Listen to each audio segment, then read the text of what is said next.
I was amazed. Takes a lot of planning, takes a lot of coordination. See, so it would tell you that it's not only Yusuf alone doing it. Ramzi Yusuf managed to escape the Philippines, but police were able to arrest his accomplice, Abdul Hakim Murad.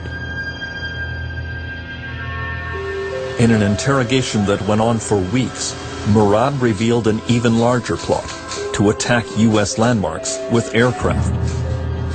He admitted that he is a trained pilot. He was precisely recruited for that, to undertake a mission, fly a small aircraft loaded with explosives, and even volunteered that one possible target is the CIA headquarters in Langley, Virginia.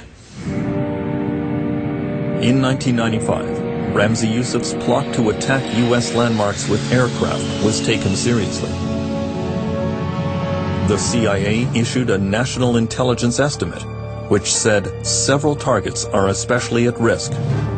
National symbols such as the White House and the Capitol, and symbols of U.S. capitalism such as Wall Street. We assess that civilian aviation will figure prominently among possible terrorist targets in the United States. That CIA report was over 6 years before 9/11.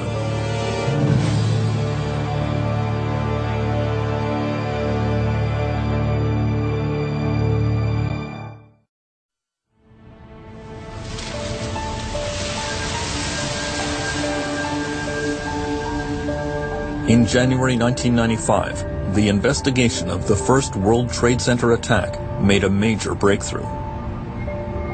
Philippine police discovered a fingerprint in the bomber's Manila apartment. It was traced to Ramzi Yusuf, who had escaped back to Pakistan. Now, however, he was the target of a worldwide manhunt directed from the White House. So when we put together the fact that the man who had been the ringleader of the World Trade Center attack in '93 was now planning to bomb American aircraft with these sophisticated bombs in '95, we thought, my God, this guy is the real thing. He's a major threat, and it's him personally involved in these things. We have to find him. In Pakistan, the manhunt for Ramzi Yusuf intensified. Aircraft dropped 37,000 matchbooks, which featured his picture, and a $2 million reward for information leading to his arrest. It worked. On February 7, 1995, Ramzi Yusuf was arrested in Islamabad. He had been betrayed for money by one of his accomplices. Yusuf was picked up in Pakistan by a U.S. military plane. The flight back to the United States would take 26 hours. The FBI did not want to touch down in any country that could challenge its jurisdiction over Ramzi Yusuf, and so the plane was refueled numerous times in the air.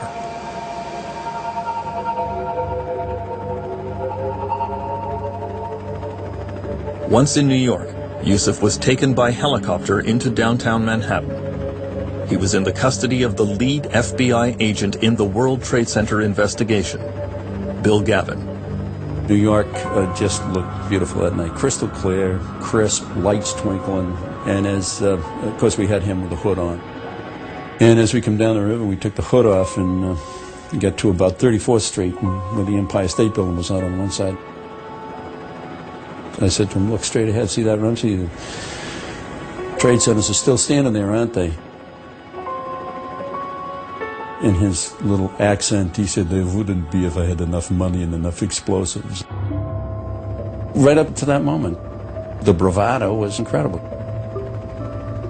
Yusuf was sentenced to 240 years in prison. He gave only one interview to the Arabic newspaper Al Hayat. He told correspondent Ragita Duran about a new Islamic militant group that would rise up to challenge the United States. He was speaking about a network, an international network, a network all over different countries, different nationalities. Eventually I said, my goodness, he was talking about the Al-Qaeda. He was telling us a lot about Al-Qaeda.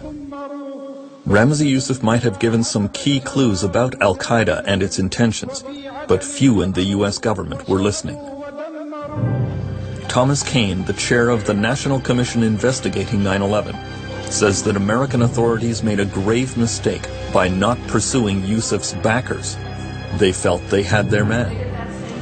We had caught Youssef, and he was the mad bomber, as far as we were concerned. He was the one who tried to blow up, who World Trade Center 1. He was the one who tried to do the Bajinka plot. He was the one who tried to get the Pope and blow him up. He was the one who wanted to get the president when he was in the middle and blow him up. I mean, this was a one-man squad to try and blow up people. But Youssef was not a one-man squad. While in prison, he made a key mistake and placed a call to his uncle, Khalid Sheikh Mohammed. American investigators soon realized Mohammed had provided financing for the first World Trade Center attack and had played a central role in the plot against U.S. commercial airliners. He would go on to become the mastermind of the 9/11 operation.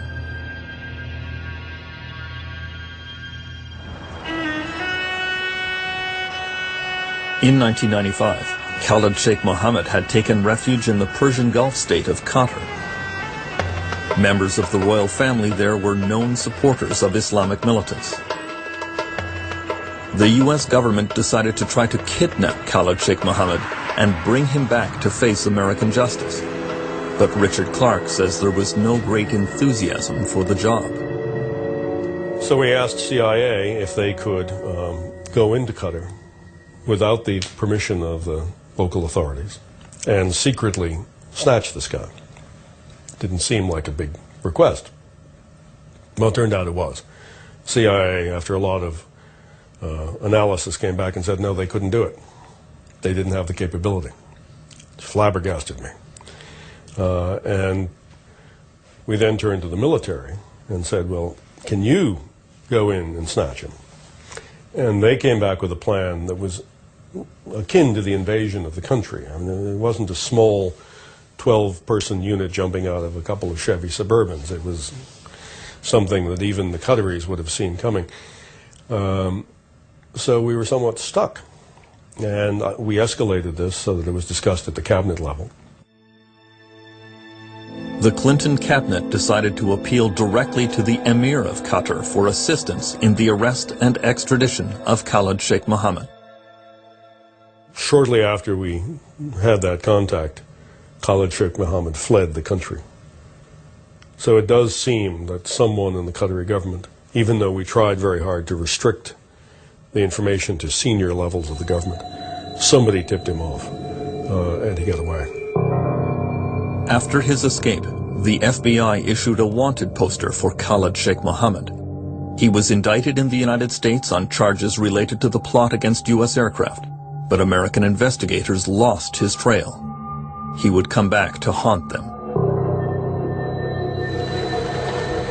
Mohammed had disappeared into Afghanistan, where he would pursue his dream of attacking the United States with commercial airliners. He would find a new backer for his plans, the mysterious Saudi financier, Osama bin Laden.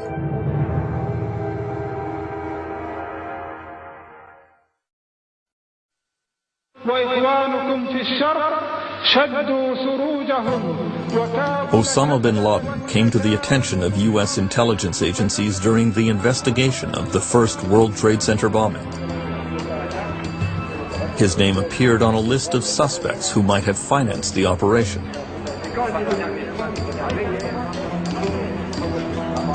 At the time, bin Laden had taken up residence in Sudan, under the protection of the Islamic fundamentalist regime there. I think I probably heard about Osama bin Laden in 1993 for the first time. And the CIA, whenever it reported about activities of a man named Osama bin Laden, would say Osama bin Laden, comma, terrorist financier, comma.